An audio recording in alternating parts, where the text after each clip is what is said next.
समुद्री जहाज एवं जेल में बहुत सारी समानताएं हैं। दोनों स्थान में हम कैद होते हैं। मैं आधी से ज्यादा दुनिया में घूमा हुआ, ये कहना अनुचित होगा। उचित ये होगा कि मैंने आधी से ज्यादा दुनिया में जहाज घुमाया है। बाहर तो घूमने का मौका ही नहीं मिलता। इसी प्रकार से एक समानता ये है कि हम दोनों स्थानों पे हमें वर्दी मिलती है। एक समानता ये भी है, दोनों स्थानों पे कोई एक व्यक्ति बाहुबली बनने की कोशिश करता है और सभी पे रोब जमाता है।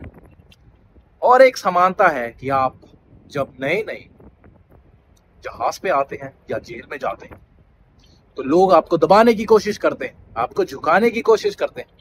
और यदि एक बार आप झुक गए एक व्यक्ति के सामने, यदि एक आदमी आपको दबाए तो फिर सभी आपको दबाते हैं, आपकी छाती पे सवार हो जाते हैं।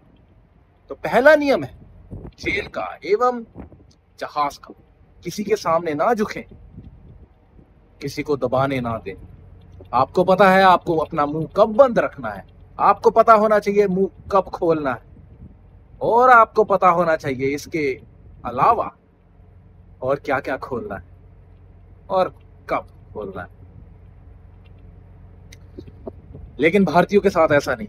भारतीय डरे हुए होते हैं और इसमें उनकी कोई गलती नहीं। नौकरियां कम हैं, आर्थिक समस्याएं हैं।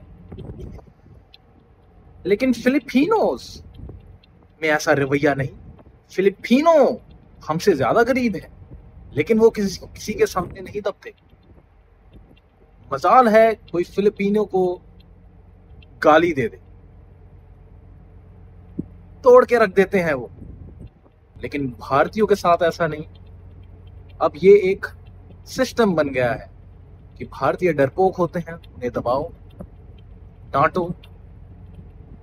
इसलिए बुलिंग एंड हरासमेंट के केस इतने ज्यादा बढ़ गए हैं।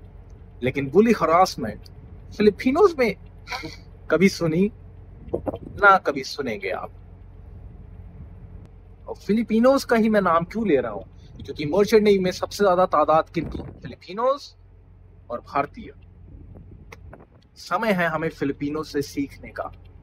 डरिए मत, नौकरियां बढ़ रही हैं, खास तौर पे ऑयल टैंकर्स में। जब से रूस ने युद्ध शुरू किया है तब से ऑयल टैंकर्स में बहुत सारी नौकरियां हैं। घबराइए नहीं, किसी के सामने मत झुके, स्वयं पे विश्वास रखें, अस्तित्व पे विश्वास रखें।